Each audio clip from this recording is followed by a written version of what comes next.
I love the clap. It itches. That's so good. On that note, welcome back to Real Estate Makes Us Drink. I really don't know. Brian Quinlan here from Daniel's Real Estate. Brad Nickham from Nest Mortgage Group. Straight out of the medical clinic. I don't know. I don't know. I don't know anything about that. It was still funny. kind It of was a funny, great yeah. start to the show. Yeah. All right. Well, welcome back to Real Estate Makes Us Drink. Brad, I don't have a beer today. I know that's weird because there's some in the fridge that you didn't want to drink. No, I do want to drink them, but I've had them on the show before, so I'm trying to, vary. Switch it up a little bit? Yeah, but I didn't have any fancy beers at my house this week, and I had an appointment before this episode, and so I was like, you know what? What kind of appointment did you have? I had a listing appointment that came from a referral from you. Shout out to Mike and Denise. Thanks for having me over today. I look forward to listing your house. I do too. I look forward to listing their house as well. Yeah, so I appreciate that. Thanks for sending them my way. And No worries, Mike said he's watched the show, which is even better. That is amazing. Yeah, I like that too. So, I have a Diet Coke, which I did pick up on the way. I was going to say because I didn't have that. No, Diet Coke, and threw a little Sailor Jerry rum in there. Right. So, Wait, is it good? it is. Yeah. I like the logo. I do. Yeah, it's a good one. I actually have that on the top of my Martin guitar. Oh, cool. Yeah, made of a sticker. Excellent. Fantastic. Yeah, that's cool. What do you got today, buddy? Take a guess. Oh, well, we all know it's It's tequila. tequila. A little Paladar. It's a really interesting tequila. It's pretty good. It's the lowlands, and it's the agaves are grown where the bottom of the volcano, Oh, cool. and then they use the water from the volcano area as well, and then they have actual dirt from the field glued to the bottles.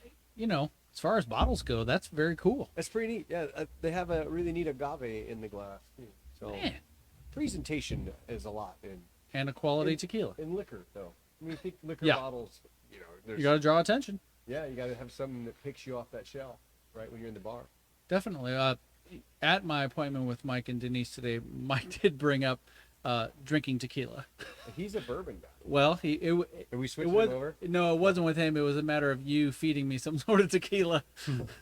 I have fed you a lot of tequila. You have, you want me to be on your show about Yeah, tasting tequila with Brad. And if you aren't subscribed to that on Facebook and YouTube, you need to check it out because Brad, you're doing a lot. I'm over 500 followers in like less than 3 weeks. Can I tell the story about the phone call you gave me a couple days ago? Which one? So Brad calls me up and he says, I took your advice and I'm batch recording all of these episodes. He goes, but man, when I record 7 episodes of tasting tequila, I am drunk Yeah. by the time I'm done. I said, yeah, that is probably a drawback. I actually did it wrong because what I did was that I got 6 new bottles that I was 7 new bottles that I was really excited about. Yeah, I know. And I didn't do sips. Like I did No. glasses of each one and a full tasting, and I knocked out the first one and did all 3, and then knocked out the second one, did all 3, and then popped on that G4 repo and did it, and then did it all like wow. Man, that was all good tequila. I'm going to call Brian. I'm gonna tell him he gave me a great idea doing that. Well, cheers to you, buddy. Cheers to you, my friend. It was a Sunday. It was, yeah. Yeah. And you weren't going anywhere, so. And the Colts lost. Talk about making you want to drink. Oh, my gosh. We won't even, no. The moving Colts on. make us drink's a whole other show. That really is. It is. I think there's a Lord Help Our Colts song or something. There is. Duke Tomato. Yeah. We've lost 2 games, Yep. right? Well, at recording of this, by the time this comes out, there will be 2 more games. So hopefully they're not 0-4 by the time you're watching this. Most of the people that thought they were going to go to the playoffs after the 2 losses now think they're going to go 0. Well, it's interesting coming here, listening to the radio, which I do listen to sports radio. Most of the people who are experts in the field had the Colts, finishing at whatever record. Right. They had them losing the first 2 games anyways, regardless. Because the first game against the Texans, who are expected to be the best team in the division and go to the playoffs, not surprising. Sure. Second game, they were on the road at Green Bay for their home opener going against Jordan Love, who's considered one of the best quarterbacks in the league. Sure. They didn't know going in Jordan Love wasn't going to play. Right. The Colts should have won the game based on that. They screwed that up themselves. But based on predictions preseason, many of them had them 0-2 anyway. Yeah. I couldn't have said all that, but I know they That's a lost. different. We should do a sports show. So I was gonna say, I've got the tequila thing going on. So I see you doing like stuff on social media. Like all of a sudden you're talking about a Marvel movie, and the next minute you're talking about a soccer field and baseball fields, Yeah. Greenfield or Greenwood. So what are all the different social media channels that you Ooh. got rocking? There are several. So I have Facebook, Instagram, Twitter, though to be honest, I don't do much other than read. Isn't it the X, the artist formerly known as Twitter? Thank you. There's TikTok. I have a couple of YouTube channels and LinkedIn. So, Okay, you have two. I follow Well, Empty Nesters. okay, which I do nothing with I at know. this point. So what's the other one that you have? Move me to Indy. Okay, I already need to follow that. I didn't Yeah. know. I didn't know that was a YouTube channel. that you Yeah, had. and it is actually a goal of mine by the end of the year to grow that significantly. So that's my next pursuit. You just have the one Facebook. Yeah. Well, I actually do have a business one, but to be honest, it's really just to show people that I do real estate. Okay. It is not. It doesn't really generate business, and I'm okay with that. And just the one Instagram. Just the one Instagram, which is the Realtor Indy. Okay, I follow that one. Yep. And then that's also my TikTok name. I actually have two TikToks. One has nothing to do with real estate. I think I follow both. of The them, 'cause mo- one's the movie reviews, one? right? Yeah, Real Reviews by Brian, where I review stuff that I see at movie theaters or on TV. Those videos get good views. Do they? That's awesome. The majority, and I've probably got 10 or 12 at this point. The majority of them have gotten in the thousands of views. So I'm like, that's pretty cool. That's awesome. But, that's more of what people go to the social media for is entertainment. Yeah, exactly. So, I put real estate stuff out there, but to be honest, it's more to let people know that this is what I do as a business. Gotcha. But, consider how so many people subscribe to TV where they can avoid commercials. Right. That's kind of what we've become as a society is avoiding commercials. Well, they're not going to my social media looking for a commercial about real estate. So I put that information out there, try and make it entertaining, try and make it informational. But I know that the majority of people who watch my stuff, they simply do it because, entertainment value. And so I try and put out entertaining stuff. That makes sense. I mean, I have the mortgage banker Facebook, my Yep. personal Facebook, and then the Tasting Tequila Facebook, and 3 YouTubes. But one of them I don't do anything with. So yeah, I mean, I watch lots of reels. Yeah. But I watch commercials too, because usually they're funnier than some of the reels. That's true. There's some funny commercials out there. Social media is like a whole crazy thing. It's a crazy animal. I watched I listened to a podcast today, and it's a couple of influencers in the liquor world, and one of them does a Tuesday night, 9 o'clock live Instagram show. Yeah. With it's the Techie Ladies. There's 2 ladies, and then they have guests on and talk about tequila, and then they can bring people on these lives. Cool. And they talked about how different that is from doing a show like this, where we can record and edit, Right. and sometimes we actually stop and think about what we're supposed to say. Or stop, take piss break. Take a shot, yeah. But then you got to keep that whole flow of the show running that whole time as Yeah. live, and they have regular viewers, like it's scheduled regular television that people go and like they know these people are going to watch it every time. Absolutely. But I was thinking, man, that would be so. They're like 150 some episodes in too. Impressive. It'd be hard to do every Tuesday night. It would. As you're going through that information, I'm thinking there's probably times where it's just like dead air, where okay, we need to fill this with. We don't have much more to say. She Probably said gets a little awkward. She said it actually doesn't happen. Oh, good for them. What was really cool is she went on Instagram. She made her name Tequila Encyclopedia. Nice. And then too many words and too many letters. Oh, She's like, interesting. "Frank, you can't spell encyclopedia." Well, yeah, people cannot. So that's what she started as, and then what she did, she seen this ad or a Forbes story about the 12 most famous female master distillers in tequila. Okay. So she just went and liked them all, just followed them all. Yeah. And they did their first show, and she said the person followed her back. So she's like, oh, that's cool. The one that she thought was pretty neat followed her back. So then they did their first show, and they go on live, and they're talking about they're going to do this every Tuesday, and it's live. And she popped up and started watching. So they talked her into coming on. Oh, nice. And they had this amazing conversation. And from that, it turned into all of these tequila insiders, the master distillers, and They want all to be on the show. Oh, Yeah, that's so cool. But then one of them, the crazy thing, that one lady, and I didn't really know this till today, we met her in a liquor store in Nashville. Okay. So we were looking, I went to Nashville because I seen that there was some, or we were in Nashville, and I went to Total Wine because there was some stuff showed up that I wanted to get. So I walk in, and I've got my Respecto out of the free tequila shirt on, and a lady's like, oh, are you looking for tequila? And I'm like, yeah. She's like, oh, do you know what you're looking for? I'm like, yeah, Costco Wing Tahuna. Yes, and I do. she's like, oh, that's good. And they're like, we go to tequila here in a couple of weeks. She's like, oh, we just got back. So we had that whole conversation. She's the other partner of the Techie Ladies show. Oh, nice.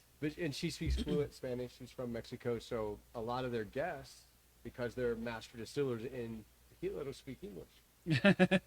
Yeah. She said one of them spoke a little bit of English, and she said, I speak a little bit of Spanish. And the other lady couldn't make it on the show. Oh, boy. She said it got some of the most views because people just enjoy this awkward interaction. So, I don't know, maybe we should do like a real estate success makes us drink live show maybe once a month. Not once a Wow, that'd week. be something. Yeah. Okay. I like that idea. I listening to your story, I'm excited for the Tasting Tequila with Brad, where you're sitting down with Sergio Cruz, Oh, who dude, that'd be does not so speak freaking English cool. at all. Dude, he comments on several of my things, and my latest video, he actually shared it. Super And I cool. shared it in one of the groups, so he knows we're coming down in February, so we're going to get to, he speaks a little bit of English. Oh, okay. So, but my Spanish is getting better, and Tony's Spanish is getting better, so, Muy bien.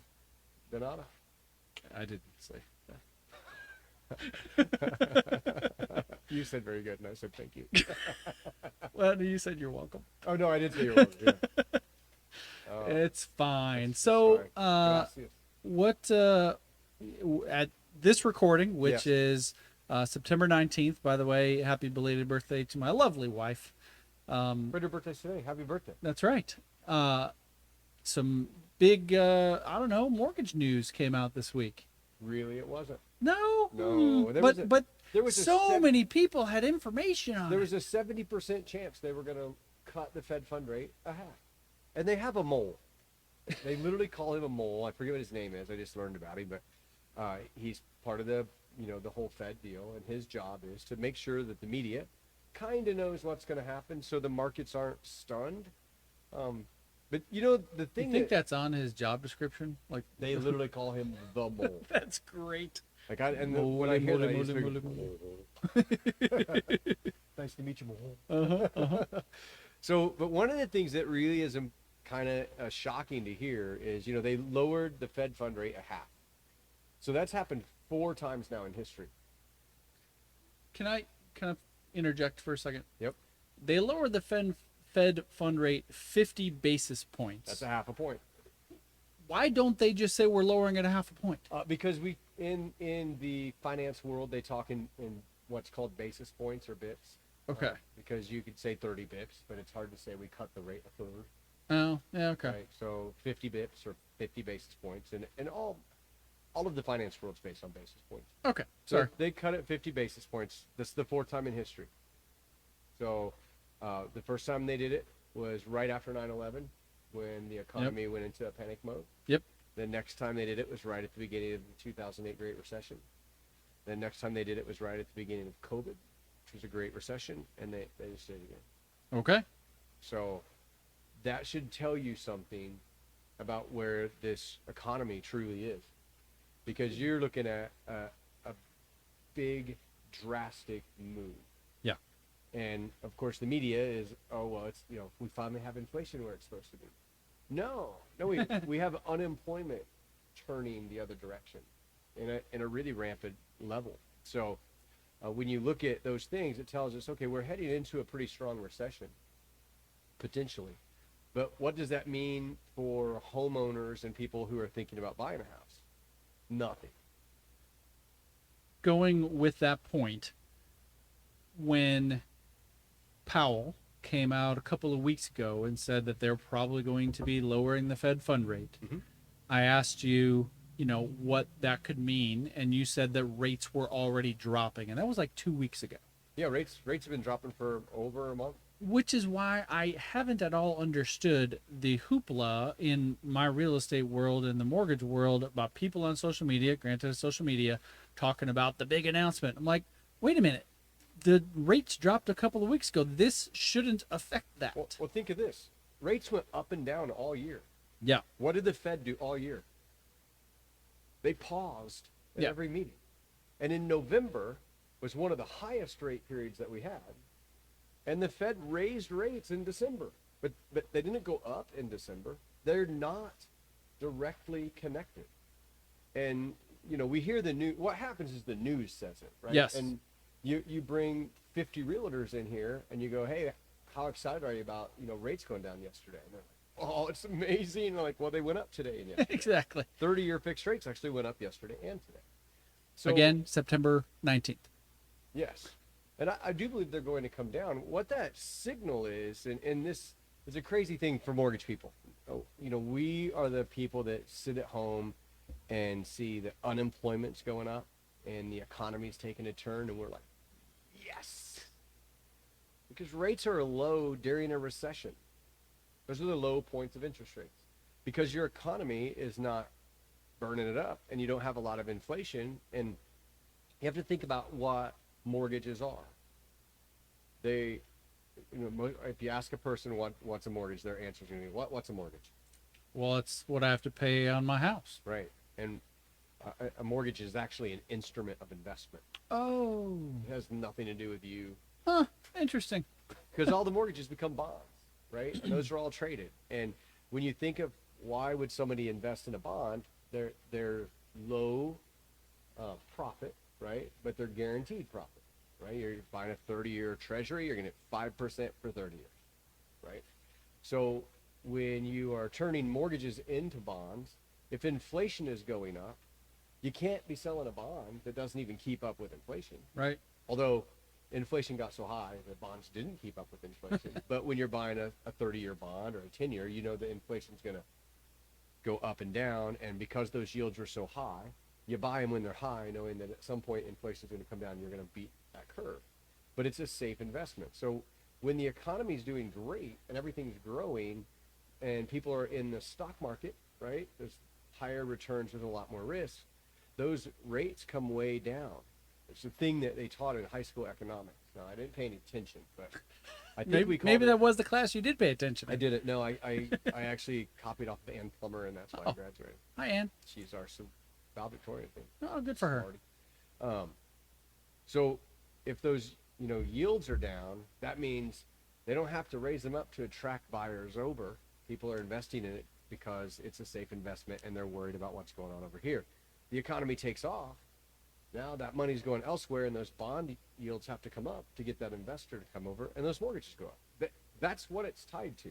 Okay. So when you look at each raise and lowering of interest rates through this summer, when the Fed paused the entire year, it was the inflationary news that moved the rates. We would talk about it here and, yes, and on the phone, like, oh, we got an inflation report that shows that it's the same as last month, and all of a sudden rates crept up a little bit. And then unemployment came out that it was better, and rates went up again. But then we found out that the Bureau of Line Statistics lied to us, and they took 818,000 jobs off the 1 year number, and you're like, okay, now unemployment's really going up, and now we kind of see, and we hit the yield curve, the inverted yield curve cliff. And I seen this the other day. So if you're watching like the Treasury index, right, and you're watching the Fed fund, okay, Fed fund's usually lower than the Treasury. So you heard him talk about the inverted yield curve, right? That's where, the Fed fund rate's usually higher. So the Fed fund rate is going along, and all of a sudden, poof, oh, inflation started to go up, and those yields went up, and then the Fed had to do this to catch up to it. Mm. They got all up in, they caught up, and then it's been like this for 12, 18 months, and all of a sudden, the yield curve started to fall. The identical cliff to 2008. Wow. So again, not going to be a housing recession because we have a housing demand problem, Right. and it's going to get way worse. Interest rates dip. People are going to get unlocked from their current mortgage and go, hey, we've had 11 kids because of COVID. I'm tired of being in this 2-bedroom, 1-bath home. We're going to get rid of our 2% rate. And we're going to buy that house. And you're going to see more homes come on the market, but you're going to have more people in the market trying to buy. Ah. So, if you're an FHA buyer or a VA buyer and a USDA buyer, if you're falling in that government category, you better start now. Yeah. Because you will get locked all the way out, I believe. Well, good transition here. So this will be, and you are watching this as of September 29th or beyond. Realtor.com had an article out recently that said the week of September 29th through October 5th is the best week of the year to buy a house. I wonder why that is. Yeah, well, and I will admittedly say I do not have all of the statistics. Do you but think it's because of Halloween decorations? No. Some people have had those up since July. Yeah, people love their Halloween. God bless them. And it has to do with God. I guess that's true. The number of buyers that have been in the market, Mm-hmm. lowering of interest rates, which is going to bring more buyers into the market. But that's also, as you just said, going to free up the lock-in effect of mortgage. So we're going to see more people listing their home. Yeah. And some people have been on the market trying to sell their house for 30, 40, heck, I saw some today, there were 80 days and beyond. Well, you know what the average days on market is right now? Actually, I haven't looked. At the real estate sales meeting today, it's 20 days. Okay. That's good. It is, yes. Yeah. But some people get anxious. But they're overpriced and it's on there longer. So what happens is when people get anxious and when it sits there longer and longer, well, then they're more willing to negotiate on the price. So for whatever reason, statistically, Realtor.com finds September 29th to October 5th and the week after that as well to be essentially the best 2 weeks of the year to buy a house. So take Brad's advice, especially if you are FHA, VA, or USDA, and looking to buy a house, get in early, because the longer this goes on and more buyers come in the market, the more likely the home prices will go up because demand is going to force them to happen. Yeah, and like if you're a down payment assistance program, Yeah. or some of those, I mean, sellers look at that. They do. Sellers are like, if there's multiple offers and they're like, that one's FHA, down payment assistance, that one wants closing costs, that one's a USDA, when this one's conventional. I know it's 10,000 less, but gosh, those can be such a hassle. And that's the thing. It does depend on who the realtor is, because some realtors For will sure. play that up and go, oh, you want the conventional one just because there's less red tape and less hassles with that. Not necessarily true, but that is what some realtors do lead people to believe. I agree. I mean, I closed all of those loans. Yeah. VA especially. Yeah. Right? VA loans, you have someone that served our country, and just because they're doing zero down doesn't mean there's anything different with their deal. I have a lot of VA loans that could put down money, but they don't have to. Correct. The interest rate is lower. They don't have PMI. If they have a 10% or more disability, they have no funding fee. It becomes the best, absolute best loan for someone to do.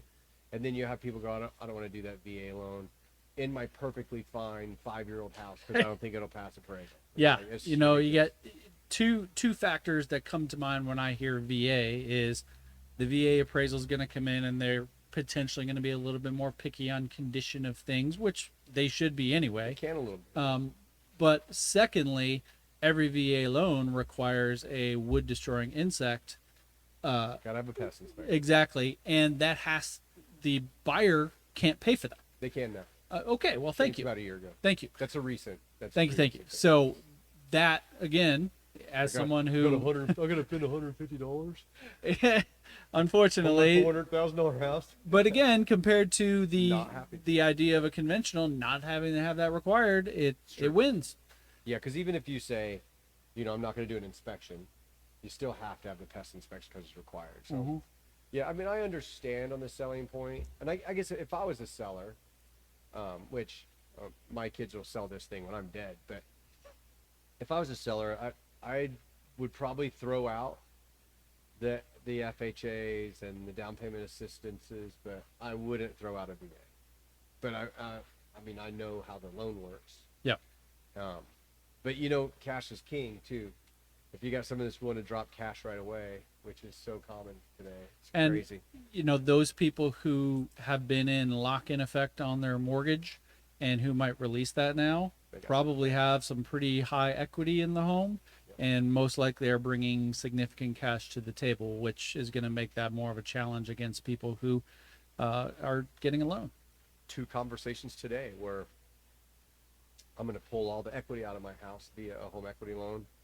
We're going to use our 401k, and we're going to pay cash for this house. But then, is there any way that we can get that money back after we close? And I said, yeah, we can do what's called delayed financing. And if I can show that you used all of your own money from an investment account or a HELOC, I can do an 80% cash out Wow. right away off of your purchase price and give you that investment money back. So it just can't have a lien against it. It can't be borrowed. It can be borrowed from your own home equity line of credit because you own that equity. Yeah. But it can't be like a gift from a family member or something. It has to be your money. And I had 2 of those today that we're going to go ahead and pay cash for this house, then sell ours. We're going to pay off our 401k loan, and then we'll pay the mortgage down to this amount. And then I recast their mortgage to get them the lower payment as if they put that money down. When people figure out how to do that, and you're 3% down with a grant, Yeah. Good luck. you ain't winning. So, with the example you just gave, when they go to pay that 401k back, essentially, how long do they have to pay that back? So if you do it as a loan, 401ks, you're allowed to, it's in a hardship clause. Yes, right. So buying a house, they look at, if you don't own a house and you're renting, then you can borrow that money from your 401k with no penalties, and this will get you out of that hardship of renting. Okay. Right? So, but you don't have to be renting. It's for any down payment of any Jeez. house. It's just for the down payment. And maybe you're in a hardship. Maybe you had 11 kids and you're in a 2-bedroom house. So that's a hardship. You got to get out of there. So I'd call that a hardship. I would too. So you can borrow from your 401k and pay it back with no penalties, and you pay it back with interest to yourself. And you can borrow up to most 401ks. Check with your own 401k manager, but up to 50% will in there. And I didn't catch if you said it or not. Is there a deadline or a timeline that they have to pay it back by? They start a payment plan right Okay. out of your paycheck to pay it back. Gotcha. Now, and don't quote me on this because these rules have changed, but you can withdraw it from your 401k, and you do have a set period of time that you have to pay it back without penalties. I believe it's 60 days, but Okay. you'd have to. It was 6 months during COVID. During COVID, they relaxed those rules, and you could pull money out of an IRA or 401k for 6 whole months and then pay it back without any penalties. But those rules opened up for that, and they closed that gap. This is completely off topic. Okay, I like off topic. I apologize to those of you that don't have smell-o-vision.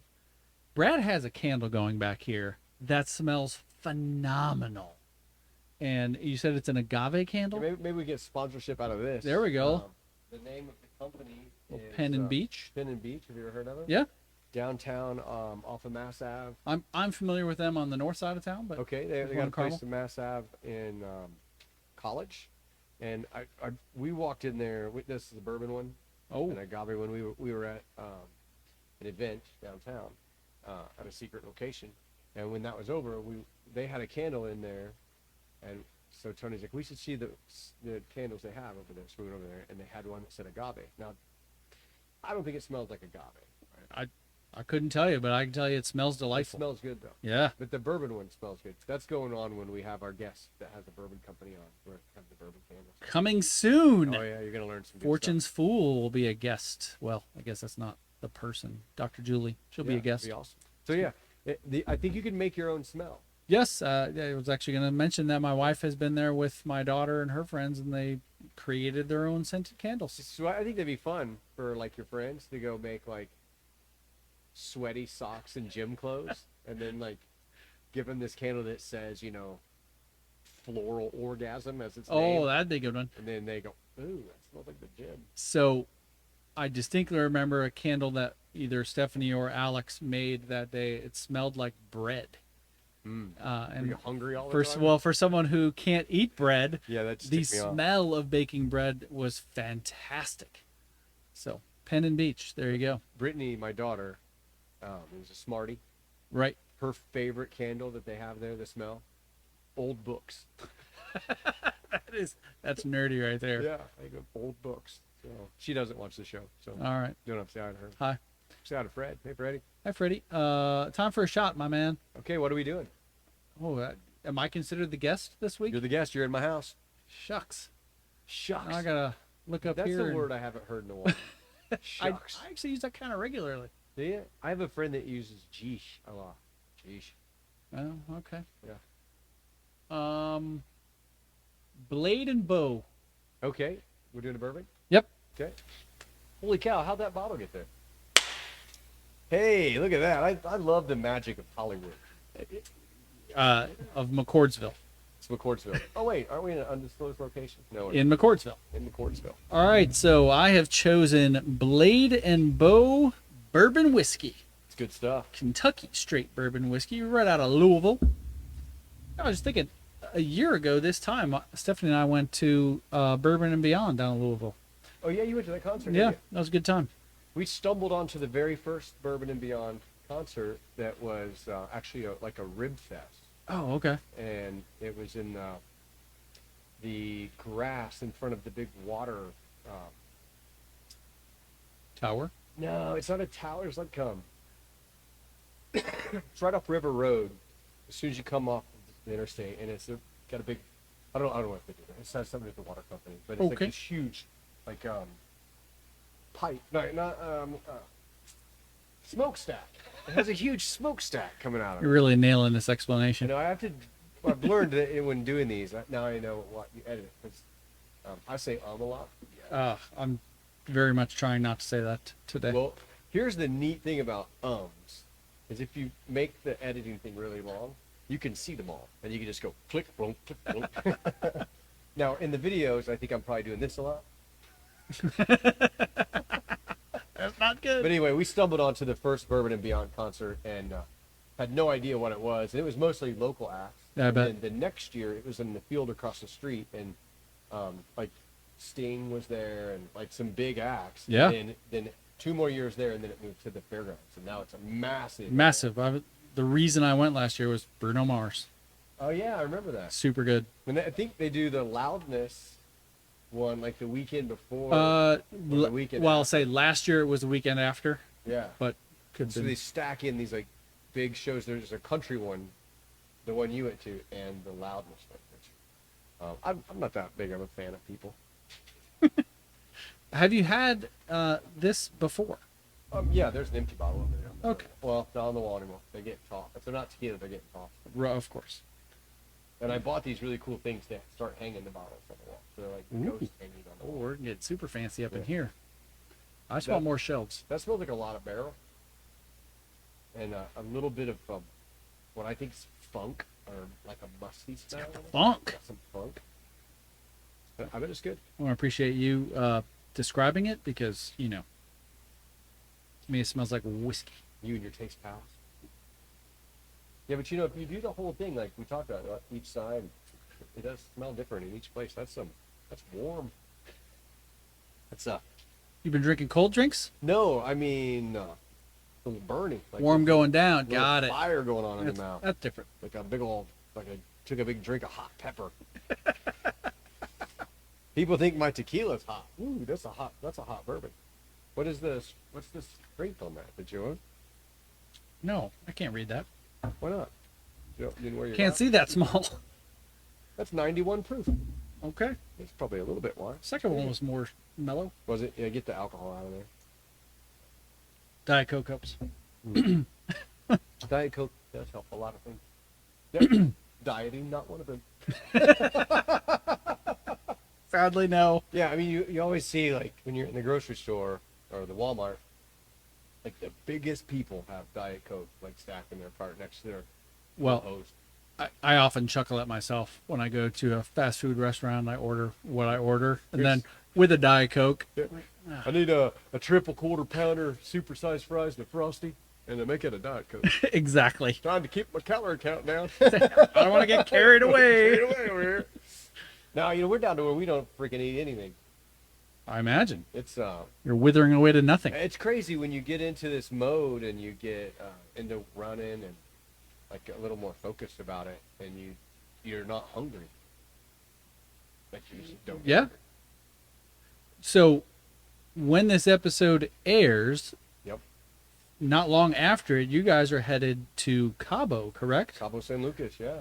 How is that going to affect your workout regimen for the marathon? Oh, I'll run every day. Okay. I've always ran in Cabo. It's a very safe town, so I've always, come out of the resort and headed right up into town. And I do that because you're at the lower point in town, and it goes uphill from when you leave. So I'd run up and over, and then run And back it's down. downhill back. And then there's a we call it a mountain, but it is a mountain. I've seen your photos. Yeah, It's high up. you can't run up it. It's that big of an elevation, and it's about a 6-mile trek to Ooh. go from the hotel up and back. And there's places where it's so steep that you almost can just touch their thing while you're walking, like it's just straight up. Oh, my. And it's a road, and these giant dump trucks are driving up and down because they built these multi-million-dollar homes up there. It's called Pedregal. It's a really cool neighborhood. So we usually do that once or twice on our trip. We'll do that in the morning. So yeah, we'll get plenty of work at it. That's great. I have to run. I ran 12 on Saturday. I have to run 14 Ooh. this Saturday. In Cabo, will you be performing? Yes. Yes. One day we're doing a fundraiser for a group that supports children in an orphanage. Good for you. Wild Bill and I will play from 3 p.m. to 7 p.m. It's a long set. And it's hot. It's 100 degrees. Oh, dang. They give you a lot of drinks. That doesn't help. And this is going to sound weird because you're just singing and playing guitar. So you're not really doing anything, right? But when you do that for 4 hours, you're flat out exhausted. I can only imagine. You're soaked from sweat because it's hot, and then you're buzzed and you're exhausted, and everybody's like, they've been watching you and having drinks, and now we're ready to go out. Like, I'm ready to go to bed. I'm done. But it's a great event. We do it every year. We raised last year I think it was 28,000 pesos, which is like $3. I think it was 26,000 pesos was like $2,800. It's $2,800 goes a long way in Mexico. Sure does. So it's a fun event, and Bill's become a good friend. He lives in Chicago. He plays professionally. It's a blast. Good for you. I'm actually playing an event on Sunday. Well, okay. Playing at the Mad Tap. This will be over, so you can't go to that. Where's the Mad Tap? It's in Tipton, and we're playing the Mad Tap Music Festival, and I'm playing with my buddy Chris Oakes. Nice. Yeah. Hi, Chris. I don't know if Chris watches the show. He should. I'm disappointed if he doesn't. We are starting to get more followers. So if I can Slowly ask growing. anything, subscribe and share it and tell your friends about it. Take some links and post it on Facebook and Instagram. And A number of people who watch the show also follow us on social media. Mhm. So we will occasionally post a clip from a show on social media. Feel free to share that. oh, yeah. Or, when you're watching here on YouTube, copy the link at the top, go post it on social media, the whole dang link, and just say, hey, go watch these guys. They're great. Yeah, because we're never going to make it to Kelsey Brothers status without Well, your help. We it need took your them a help. little while to get there. Like, We did, it yeah, wasn't we're only a year in. right. Can you believe we're doing this over a year? What we probably should do is we haven't done any kind of promotional thing in a while. Well, that's true. So maybe we should do some kind of promotion where the person wins and they get to come on the show and kind of tell their story. What a great idea. Now, I know, and you know, there are some people who watch the show who would not want to be on the show. They could then Suggest. sponsor somebody in their place to be. There you go. So obviously the show called Real Estate Makes Us Drink, we do tend to have people on that are somewhat associated with the real estate world. Like, you know, we've had talk about flooring, and we've talked about pest inspections and landscaping and things like that. But we've also had at least a couple episodes that we're calling the Success Happy Hour, which is not necessarily somebody related to real estate, though that's not a necessarily bad thing either. But we want to, you know, have people share their story about how they became a success. And you and I talked about this a while ago.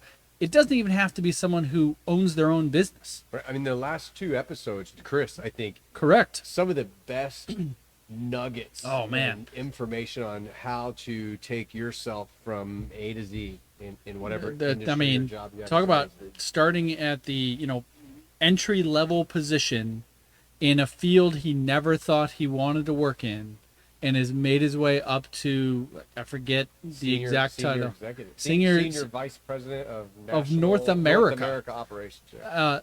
What a great story. And that's the kind of stuff we want to share, because people like success stories. They will sit here and watch that kind of stuff. So if you could comment, A, if you want to be that guest to come on the show, we'd love to have you. Or B, if you are someone who does not want to be on our podcast, that's also fine. Recommend someone to us, and we can so share it to them so they can see it and tell them, you know, and reach out to us so we can get them on. I mean, I think that's a neat part of our show, the whole success side.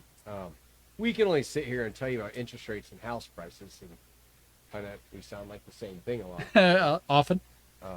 Although the market has changed a lot since we started, there's And still a lot of similarities. I think this year will continue to evolve significantly. I think by the end of the year, I'll have more refinances. Yeah, in probably. 1 year than I had in the last 2. And that's another thing. If you do, you know, if you're in a position where you think, okay, I've got a lot of debt and I got a lot of equity, now is a good time to do a cash out refinance and put that debt together. Because a cash Meaning out they refinance- can take then the cash to do something with that. Correct. You can go up to 80% of your appraised value. Wow. So you'd go up to 80% minus the mortgage you owe. Now, keep in mind, if you got that 3% rate, that's going to go away. But if you've got a bunch of 20% credit cards, you can make those go away.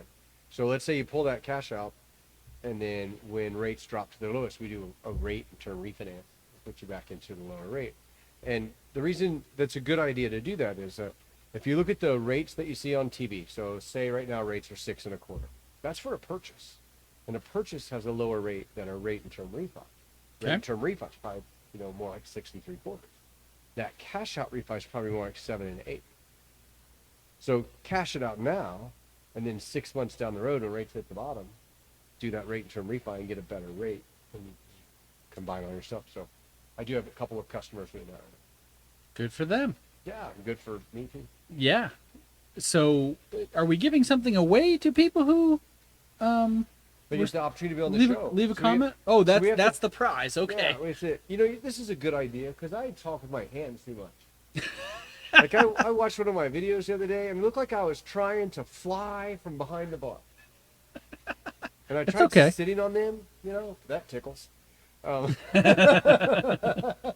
good for a while. I'm trying to figure out how to keep my hands from doing it. I have no problem talking with my hands. Yeah, so. I know, but I seem to do this one a lot. Well, I don't know why. Like, well, now it's just become muscle memory. It's a very natural thing. So That's right.